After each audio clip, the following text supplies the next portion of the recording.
We now have the fireside chat. Thank you so much, Manya. That was fun.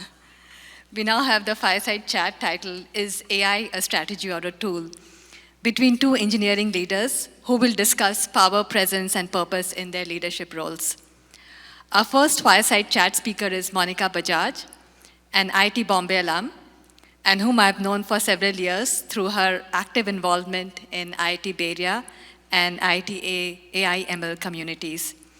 She is a technology leader, investor, startup advisor, and board member with over 20 years' experience in cybersecurity, AI, and enterprise platforms. Currently, as VP of Engineering at Okta, she leads the authentication product portfolio. Previously, Monica held senior roles at Workday, UKG, Perforce, NetApp, and Cisco, where she led product innovation, technology strategy, and global team building. Monica is on the board of SheTO, I think that's how it's called, a nonprofit advancing women in engineering leadership. She's an advisory board member at Berkeley Skydeck and an industry advisor to UCST's Jacobs School of Engineering. She was named one of San Francisco's top 50 women in tech 2025, super impressive, top 60 CTOs to watch, and among the top 10 extraordinary women in tech 2024. Welcome, Monica. I would next like to invite Dolly Chan, who is also a friend and whom I've known for several years through the IIT Bay Area Music Club. Many of us here are from the music club, and I know some of you got interested, so you're all welcome to join, get the information from us to join that. She brings over 25 years of engineering leadership to the forefront of AI transformation. Currently, Dolly heads AWS App Studio's revolutionary generative AI-powered platform and is pioneering the future where natural language creates enterprise-grade platforms, enterprise-grade applications.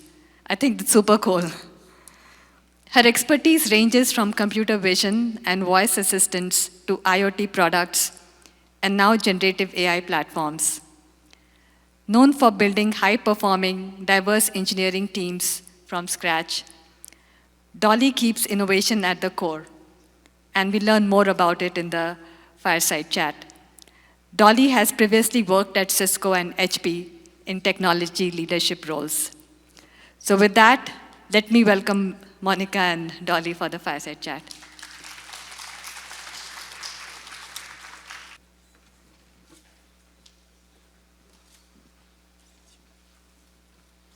Thank you, Ishita, for such a warmly introduction. And thank you, everyone, for coming today on a Friday evening to listen to this conversation. Really appreciate that. Yeah, this is the more fun event for everyone on a Friday evening. All right, so before we get started, I just wanted to see with a show of hands, how many of you are explorers in AI currently? That means you are learning about it, doing vibe coding, or just attending events, etc., to understand what AI, all hype is about. Let's see with show of hands. Okay, a lot of people. True to Bay Area. And let's see how many of you are practitioner, which means in your daily life, you are using AI at your work, maybe even at personal life, to make you more productive or help solve some problems that you have. Wow. Wow, more practitioners than explorers. Truly. I think it's a truly Bay Area thing too. Yes, right? You absolutely. can't escape. You can't escape.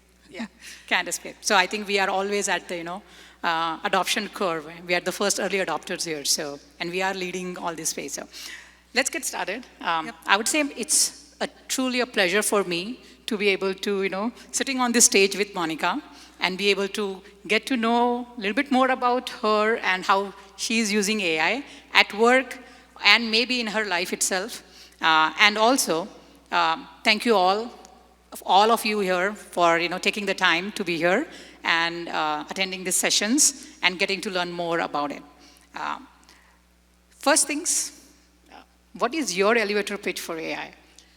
Yeah, so the way I look at my elevator pitch for AI is, personally, it feels like a productivity catalyst to me. And the reason I'm bringing this up is because a lot of times, people are seeing AI as it's going to replace my job. But think of it as any other technology. AI has been there for a long time. It's just like the compute, the storage, the chips, everything became so easily available, and the AI took over, right? So this is the juncture. And I want everyone to think from that AI is here, is giving us an opportunity to augment and transform our skills and not replace us. As humans, we need to constantly evolve. And this is the space, this technology is giving us that opportunity. So if you start thinking from that perspective, it becomes much more easier. But I've heard, like a lot of times people are worried. I mean, you hear all the conversations, different reports coming out that AI is going to take away jobs, but especially for new grads, right? I mean, I have a daughter, and she's a new grad, and initially this is the conversation she had with me, like, okay, I hate AI because AI is going to take my job. But the conversation you have to turn around that this is a technology which you need to learn and to understand how it can help and how you can evolve yourself as a person. And the interesting part here is every single role at every single level, irrespective of where you sit in the chain of command, it's transforming. So we are all learning. First time ever in the history, every single individual, right from a kid to the topmost CEO, is learning right now. How awesome is that? So that's the way I look at it. Yeah, and my elevator pitch is, I think this is a tech that is opening up the possibilities of the impossible.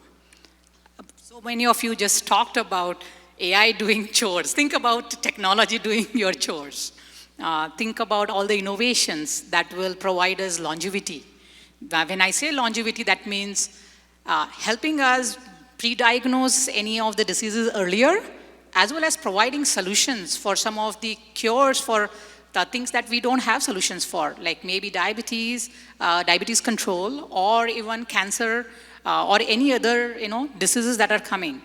We saw with COVID how the mRNA technology helped us get the immunization shots earlier and get it faster. So how the tech can help the pharma industry help everybody live longer and healthier is what we are looking at, all those possibilities right now. And that is making, and with AI, I think those possibilities and hopes are become more, I would say, futuristic and possible for us. And that's what I would say is excitement, as well as my elevator pitch of solving those problems then.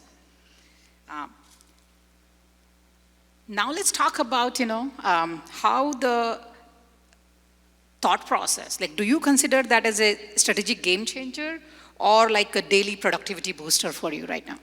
So I think AI is both a strategy and a tool. It depends on how you use it.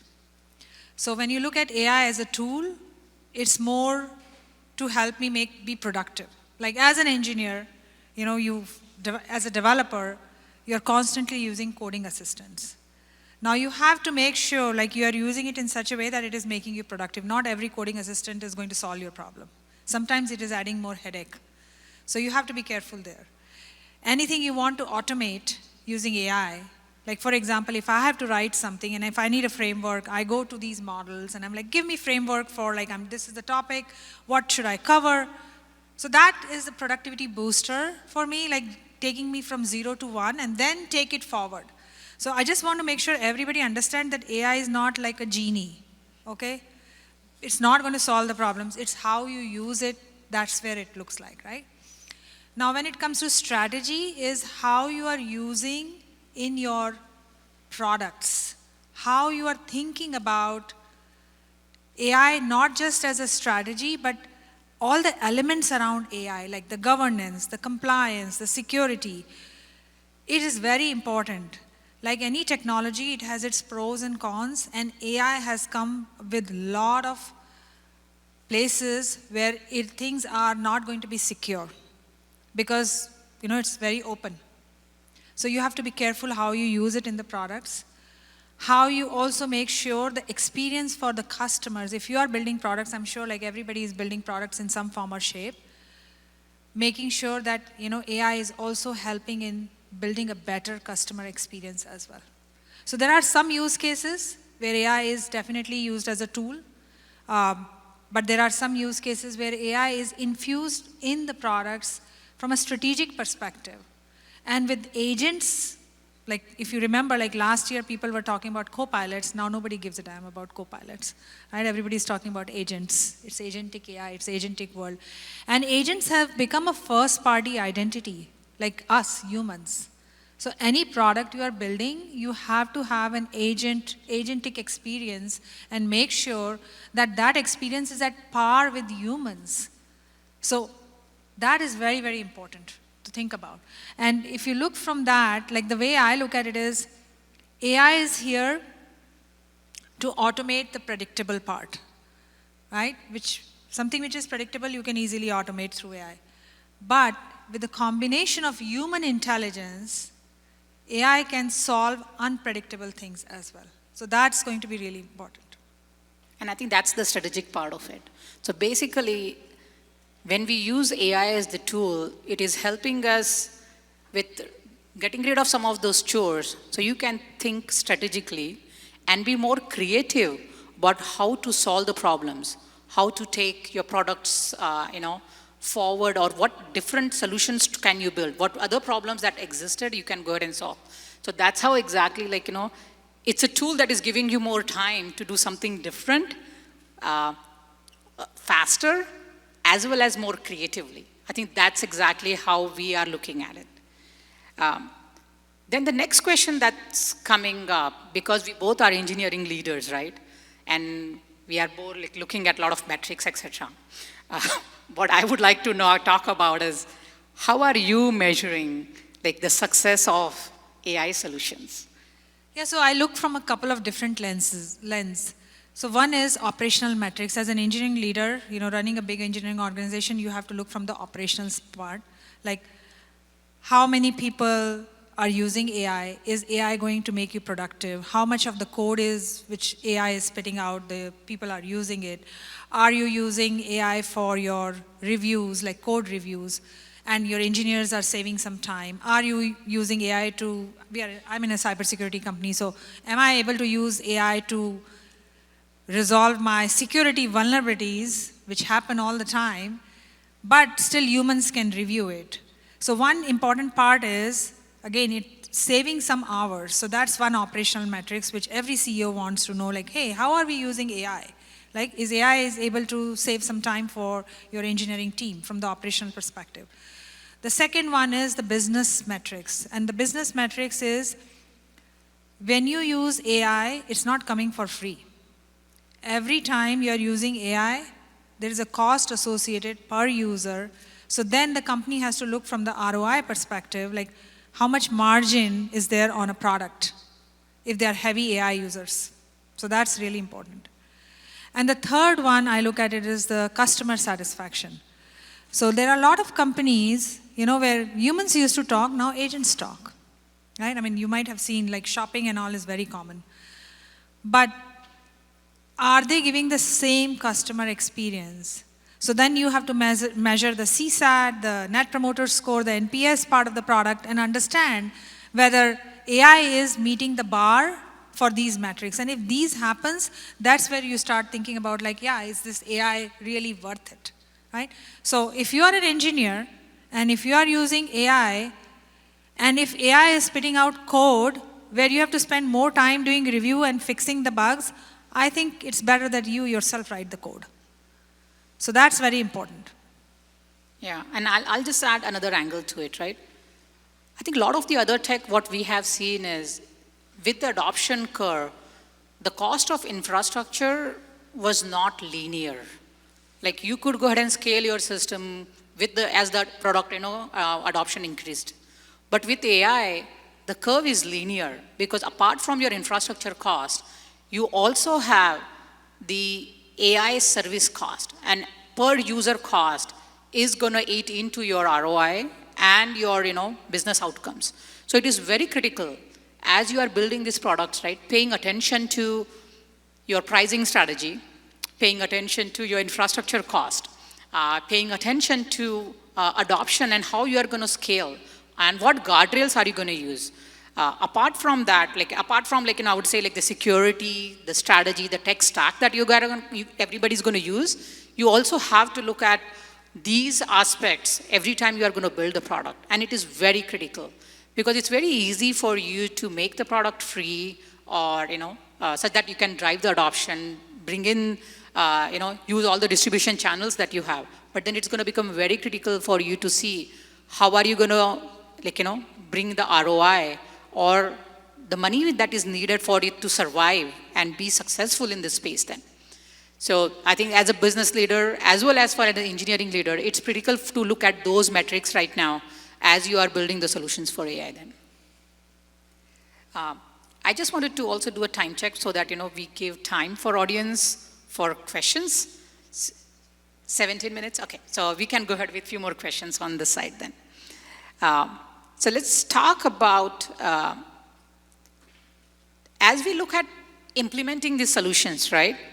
How are we balancing, or maybe how are you balancing the innovation with the implementation and the pragmatic challenges that we are seeing in the space then?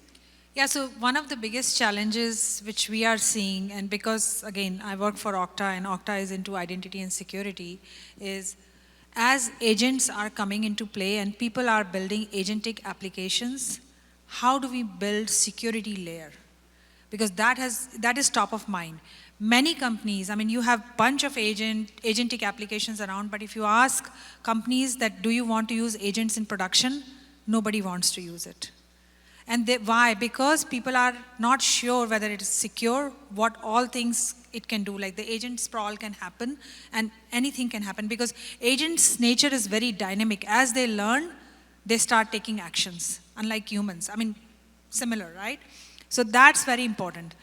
So what we are doing right now is we are making sure that anybody who is building an agentic application, we are offering a security solution that don't worry about security. Come to us so that we can provide the security layer on top of it so that agent access is secure. Agent to agent communication is also secure. Because as you can see that when agents, like for example, I'll give you want an agent to write an email on your behalf. The way it is going to happen is agent is going to talk to you, it will log in, it will get authentication, and then it is going to access Gmail, which is a third-party, interface. Now, how does that, when the third-party interface happens, it has to be a secure connection, secure communication across the board. And that agent should be only allowed to access only your Gmail, not your calendar, right? So that one resource. So what access you are providing to the agent needs to be controlled. For how long you want to provide that access is also needs to be controlled. So all of these conversations have to happen in a very short-lived span and then expire, right? That privilege has to expire. And then a lot of times agents are also doing things in background for you.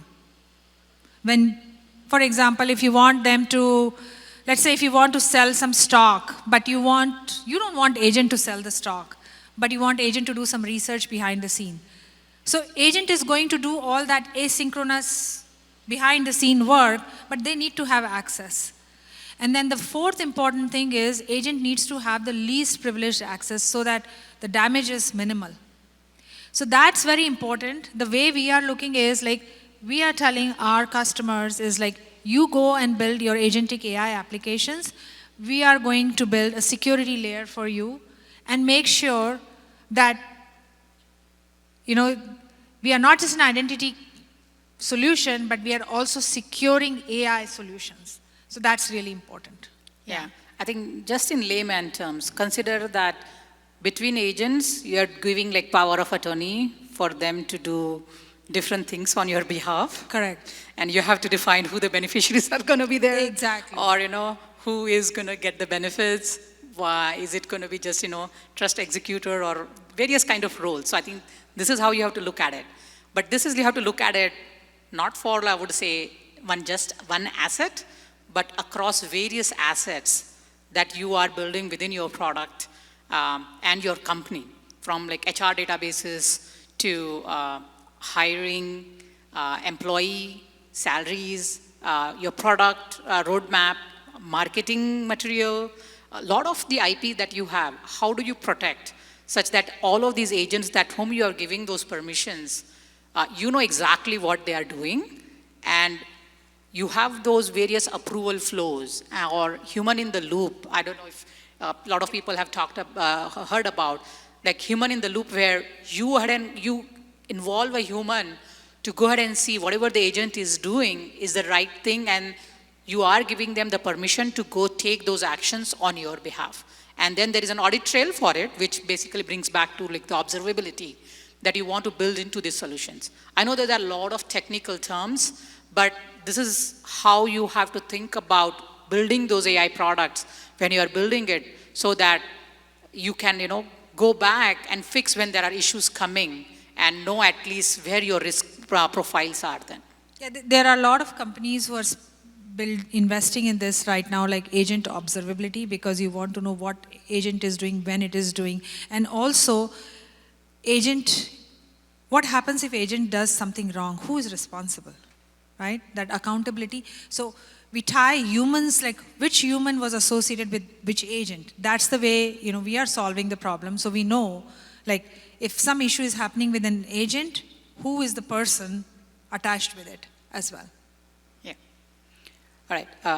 I had one question here, which was basically about, what are the most AI capabilities we are all excited about? But, the question was stolen from us. I'm going to go to the next one. I think since the world with AI is changing so rapidly, right? How are you keeping yourself up with the tech as well as the trends? Yeah, so the way I look at it is, when Dolly and I were chatting, and when this topic came up, it was like I went back in the memories. So this is a long time story now, an old story. During my undergrad, I did my undergrad thesis in NLP, where AI was a thing, like it was not this massive. And I had to build a natural language parser using Prolog and Lisp, which doesn't exist anymore, I remember those right? days. And the fascinating part was like how this whole mechanics work, how the neural networks work, how the context works, we call this term token, there was no concept of token, but how you had to break the sentence into words. We used to call it as words rather than tokens. And now if I reflect back, I feel like, internet came, cloud technologies came, and now AI has come. And internet was all about like what is happening. Cloud is about like how it is going to happen. And AI is now it is happening, right? That's the way to look at it. And in order to keep up with it, the best way is like any other technology, just dirty your hands and do it. I do it like mostly on the weekends, like trying different tools, even doing hands-on coding now, because I don't get to do any coding in my job. But if I don't do it, I will not be able to embrace it. So that's very important. Listening to a lot of newsletter podcasts. I listen to the AI podcast by NVIDIA is a good one. There is another podcast. Lenny's newsletter is very good because he talks about a lot of products in AI. And you can do a lot of free subscription. If you subscribe to his newsletter, you can play with the tool. But best thing is put your hands on the keyboard, try it out. By the way, IIT, AI ML group hosts some sessions as well. So if you have a chance, do join. These are like bites of information on a weekend. And last week, I think 2 weeks back, we learned about vibe coding. So they keep doing this. So I think I would highly encourage, engage with the community and learn together, because everybody is learning. By the way, everybody is in a learning phase right now. So if you feel like, if someone knows better, take that advantage. That's about it. Yeah, I think with AI, I think what we are seeing right now is everybody is starting from scratch when it comes to what you can go ahead and do. And the technology is such that we can use it in our own natural language and go ahead and try it out, do various proof of concepts, and whatever creativity we have, apply that creativity in building whatever solution you want to build. Maybe it is like, calendaring for your all home, chores, or maybe, you want to go ahead and manage schedule for whole of your family, which is very challenging, right? If you have a family of 4, managing everybody's schedule and bringing it all together, you can go ahead and make your own, scripts, etc. that, that will help you. To building products and providing solutions to the problems. What I've been doing, at least as part of my learning experience, is, apart from all the tech talks, and, I'm a video learner, so I watch lots of YouTube and different perspectives. So I would say my Netflix binge watching has been now converted to YouTube, like looking at all these tech blogs and etc. And at work right now, what we are doing is, as part of like the initial proof of concept, I can go ahead and tell my engineers how it looks like what I want to see, maybe as part of like the designs or the first level of thought process of what we want to build, and then bridge that communication gap that sometimes used to take like a lot of cycles, reduce that timeline for us to be able to bring everybody on the same page pretty fast. So I think those are some of the things that, I'm using for my own learning. I just want to see like how everybody else is learning and what other, help do you think you guys would like to see as part of your learning experiences? Go ahead. YouTube. YouTube. Yeah, a lot of us are now like, video learners. Go ahead.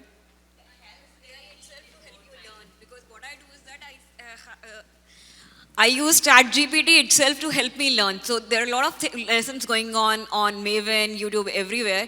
So I just select a topic any day and ask AI if you could give me beginner to advanced level notes. And it's really awesome because I was able to even make a career switch from BI engineer to data engineer just because it curated a specific learning plan for me, provided me real-time examples and projects.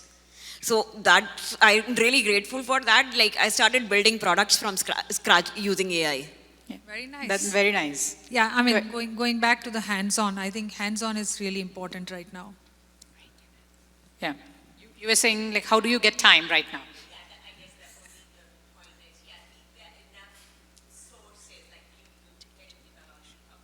Yeah. It's just a balancing. Yeah. And finding time for something that is not immediate need at the job, right? So I will answer.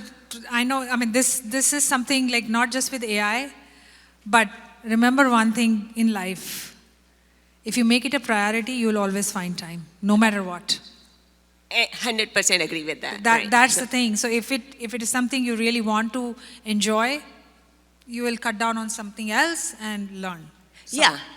Yeah. So, and with that, I have been able to, like, I have been able to have a good start, but there's always a lot more that could be done. There's always like 10 different updates that come every week, like so. We'll take one last We have one one more. and then we'll come back. So, the information about AI is like a flood, in fact, tsunami, right? And I love that. The fact is that how do you curate the content? Because I'll scroll through the courses, I'm reading a lot of books around it, a lot of courses at work I'm learning, but are there recommendations for trustable sources, right, that you refer? I know there are case studies by Google that came around model, and then there's some came from Microsoft. So just recommendations around best sources that you trust. I would say like pick one.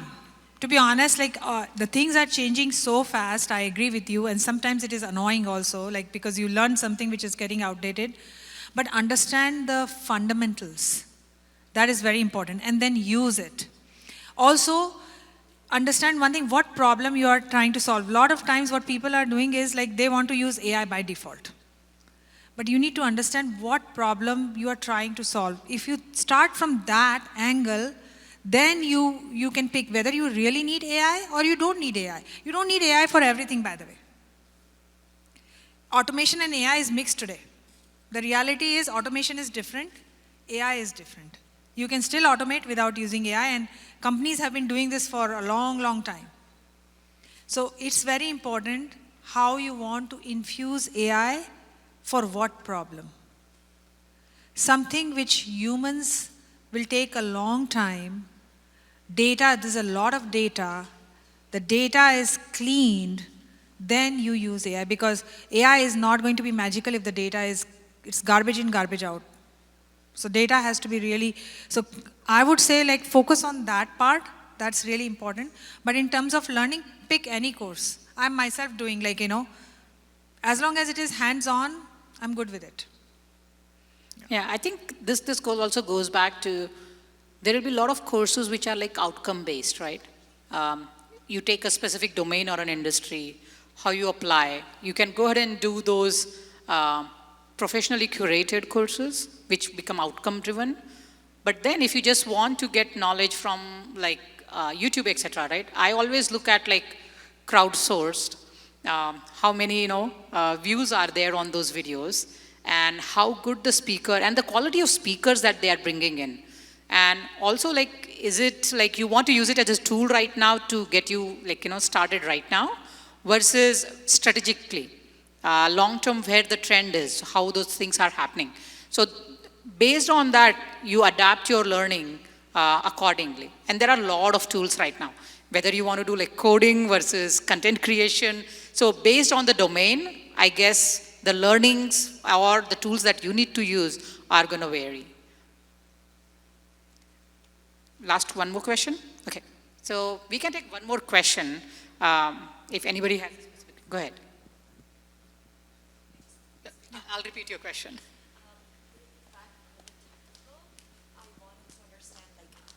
Thank you. I wanted to understand MCP. Is that protocol going to stay? Google is doing something on its own, and maybe Amazon is. So as a startup, should I even care about MCP right off the bat?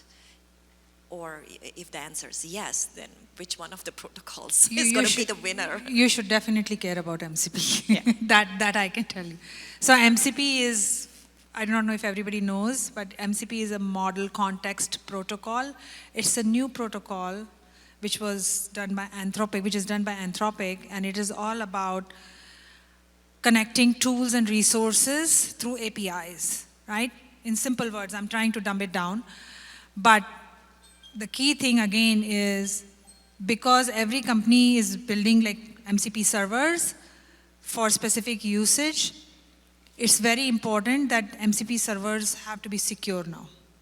So suddenly there is a new space, new market has opened for companies who are, again, building authentication, security layer, like how do you build authentication for MCP? How do you build authorization for MCP? Because if MCP gets hacked, you're done. So that's really important.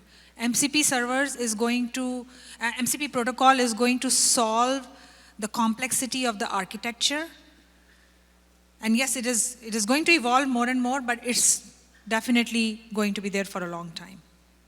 Yeah, and I think like, I'll say, if the product that you're building is your like house, then MCP and the A2A protocols are going to be the plumbing.